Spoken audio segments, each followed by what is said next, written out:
Hello mga kasamo, magandang tanghali. At ngayon, ipapakita ko sa inyo yung mga bago natin na mga lalaki, yung mga barako natin na bago na 6 months pa at 7 months yung iba. At ipapakita ko sa inyo kung gaano na sila kalaki.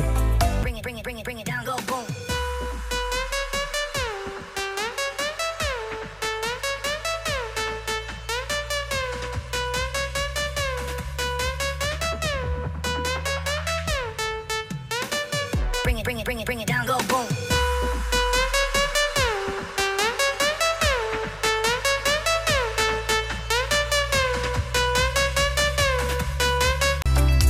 At yung mga barako rin natin na mga old na, papakita ko rin sa inyo. At kukuha tayo ng isang IG Dumpo po. Una natin papakita sa inyo.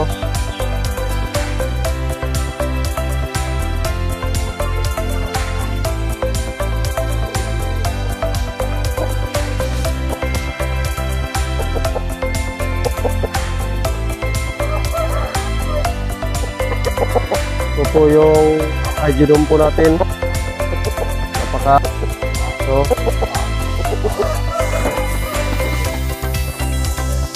At nagsimula na po siya ngayong mag-breed. Sumasampa na po siya ng babae ngayon, kaya binibreed ko na sila ngayon. Inaabot ko na sila sa Dumpo natin na babae, yung karawayon. Yan.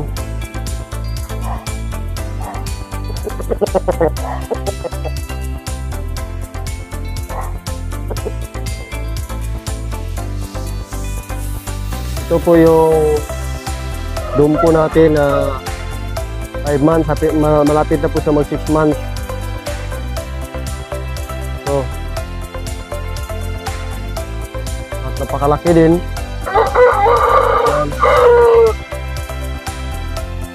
Ito po. Gold po ang kulay niya, gold. Ano? Gold po ang kulay niya. Kasi anak po to ni Eugene. Yung una kong gold, yung galing kay Mike Linder. At namatay. Nalumpo kasi yun. Ito po yung kanyang anak. Oh. Yan. Yan o. Ito po ang mga bago kong mga barako ngayon. Ang mga breeder na lalaki. So malapit na siguro itong magsampa ng babae. At kukunin natin yung IG Tanaka natin. Pakita ko sa inyo.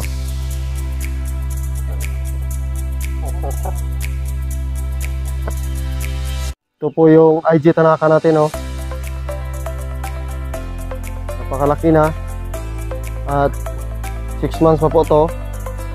So, kung makita nyo yung paa niya, wala pang kahit.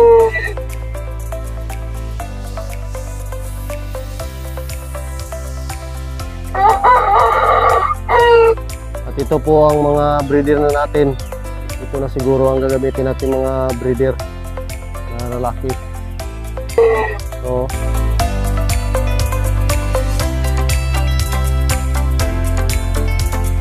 ito po ang inalagaan natin na samo dito. Yung mga giant na po, giant chicken.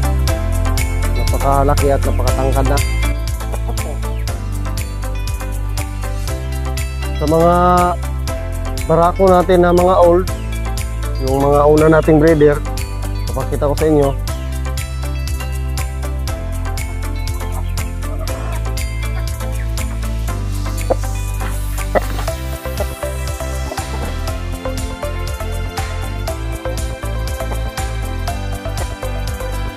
Ito po yung mga una nating mga breeder na barako.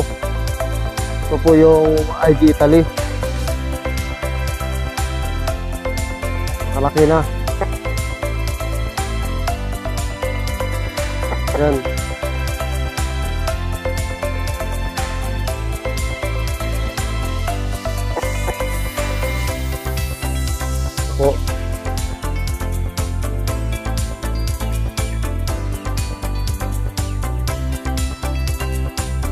Papakondisyon ko po muna ito kasi i-breed ko siya sa aking mga dumpo dito na nandito sa labas.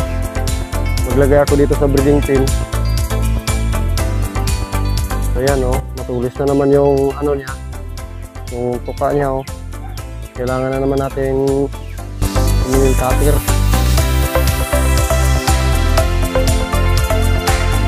Ito po yung lalaki ko dito na medyo malaki at napakabigat.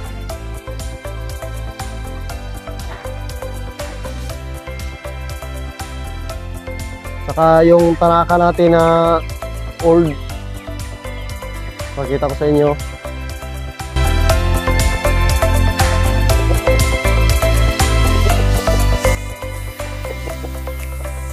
Ito po ang tanaka natin na old. 1 year na po to ang kanilang edad. Yan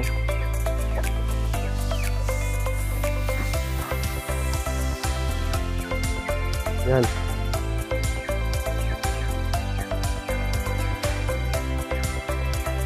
One year na po itong edad nito.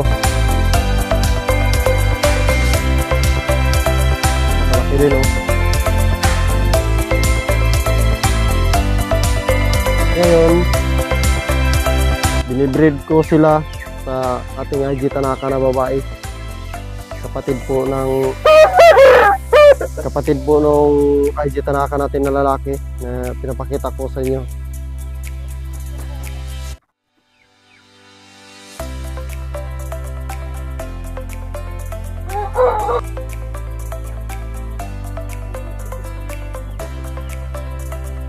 At ipapakita ko sa inyo yung mga binibreed natin ngayon ng mga babae. Dito muna tayo. Yung tanaka natin na babae, yan po siya Naglimlim na po. Yan, malapit na siguro yung mag-isa yung kanyang itlog.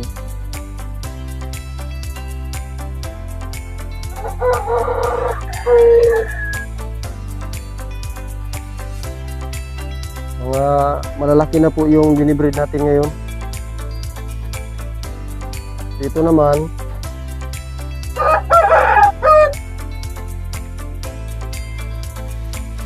naman yung IG dumpo natin na lalaki at saka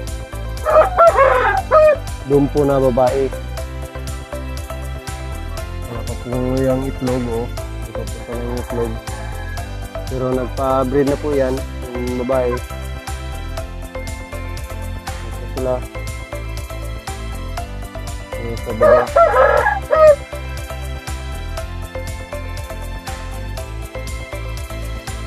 Dito naman sa kabila yung tanaka natin, tanaka ang lalaki at saka IG tanaka yung babae.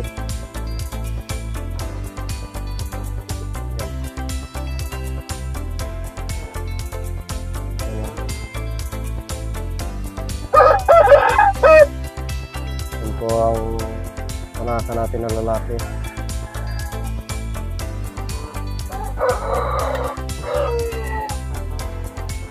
Yan, ito po yung IG tanaka natin na babae.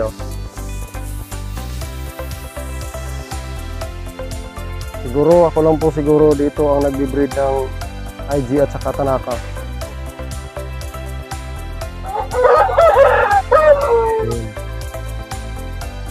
Yung mga IG tanaka natin dito na medyo malaki na.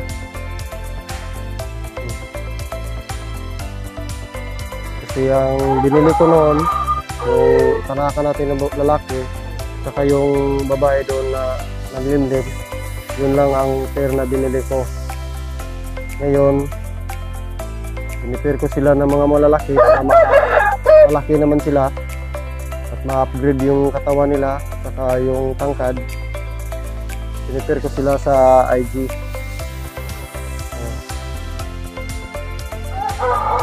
Lagyan na po sila kalaki.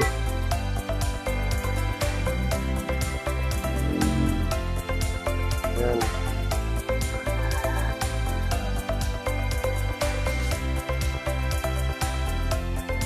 Yan po sila oh. Dito po sila nagpapahinga. Lapit na po yan sila magpasampa. At yung isa, yan. Yan. Nangingitlog na po yan. Nag-start na po yan ng itlog. Yan po. Yan po sila ang nandito sa labas na pinipir ko. Isang dumpo na lalaki. Saka 5 po ang babae.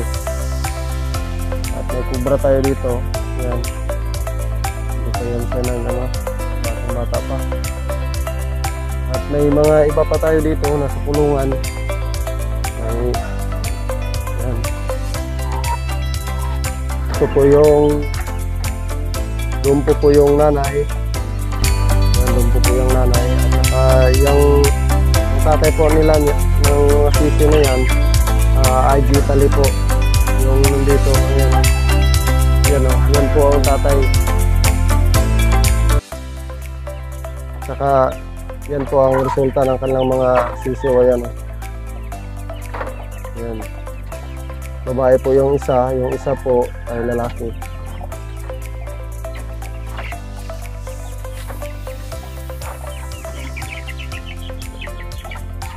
At yun lang po. Yun po ang bagong update natin sa ating mga alaga ng mga lalaki. At sa susunod nating breed, hindi na tayo kakapusin ng mga barako natin kasi marami na po tayong mga barako na pinapalaki. At yun naman ang ating ipipir sa mga bago po nating mga babae na mga alagang manok. At maganda talaga pag hindi sila pagkapatid ang ipinipir natin para malusog naman. At saka huwag niyong kalimutang mag-immunize para bago po tayo mag-breed, i-immunize muna natin yung mga alaga nating manok para ang kanilang mga itlog, mga sisiw, malakas ang kanilang resistensya at maganda rin ang kanilang katawan pag na-immunize ng mga inahin natin. Kasi pag nag-immunize tayo sa ating mga inahin, parang na-immunize na rin natin yung mga itlog at saka sisiw na mapipisa. Dahil sa immunize po, ang mga sisiw natin ay malakas at saka marami pong mga sisiw na maganda ang kanilang mga katawan na lumabas. At yun lang po.